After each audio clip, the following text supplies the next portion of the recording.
네, 계속해서 선물 시장의 자세한 마감 전략 세워보겠습니다. 선물 지수 닷새 만에 오늘 반등을 시도하고 있습니다. 반등 폭이 크지는 않죠.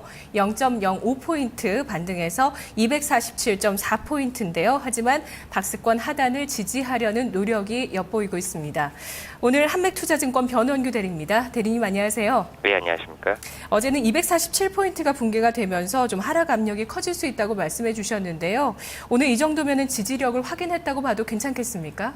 네, 맞습니다. 오늘 상당히 좀 강력하게 그 하방을 좀 방어하고 있고요.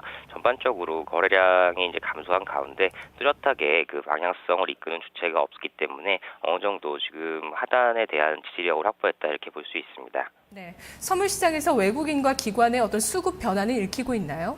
네, 선물 쪽에서 외국인 같은 경우에 순매수를 약 2천억 가량 장중에 2천 계약 가량 이제 그 매수를 했다가 지금 그 피크를 찍고 조금 줄어들고 있는 그런 상황이고요. 하지만 그 미결제 약정이 충분히 늘어나지 않는 걸 보면 그 지난번에 매도했던 물량에 대한 환매수 물량과 또한 신규 매수 물량이 좀 혼재하는 걸 볼 수 있습니다. 특히 금일 같은 경우에 현물 쪽에서는 연기금의 매수가 약 그 1,050억 정도 유입이 됐는데요.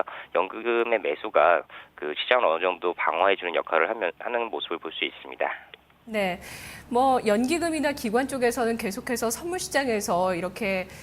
시장에서도 저점을 좀 매수하려는 그런 하단을 지지하려는 모습이고, 외국인 같은 경우는 어제 분석해 주셨던 내용이나 오늘 분석해 주셨던 내용을 들어보면은 방향성을 잡지 않은 것 같아요.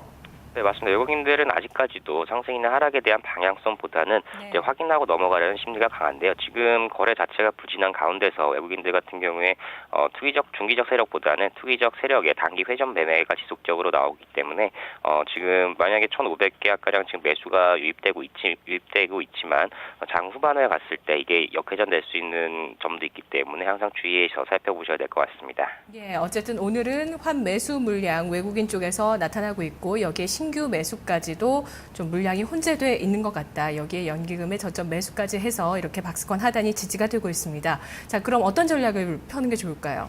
네, 금일은 큰 움직임 없이 박스권 움직임이 지속될 것으로 보이고요. 네. 하지만 금일이 이제 하락 시마다 어느 정도 이제 지수를 방어해주는 세력들이 있기 때문에 하락할 때마다 풋을 매도함으로써 상방 쪽으로 조금 더, 그러니까 하락은 제한하고 위쪽으로 조금 더 열려 있는 포지션을 취하시는 게 좋을 것 같습니다. 또한 금일 해외 지수들이 반등이 나올 수 있는 패턴을 보여주고 있기 때문에 내일 또 그 상승 어느 정도의 반등을 고려해서 푼 매도 전략이 유효할 것 같습니다. 네, 해외 증시도 반등할 가능성이 높다고 예상을 하시네요. 고맙습니다. 네, 감사합니다. 네, 해외 증시 오늘 밤에 있을 흐름이 좀 반등 나올 가능성이 있다고 보고 있습니다. 따라서 이 저점을 좀 지지하고 좀 더 상승 쪽으로 가닥을 잡는 푼 매도 전략이 유효하겠다고 합니다. 한맥투자증권 변원규 대리였습니다.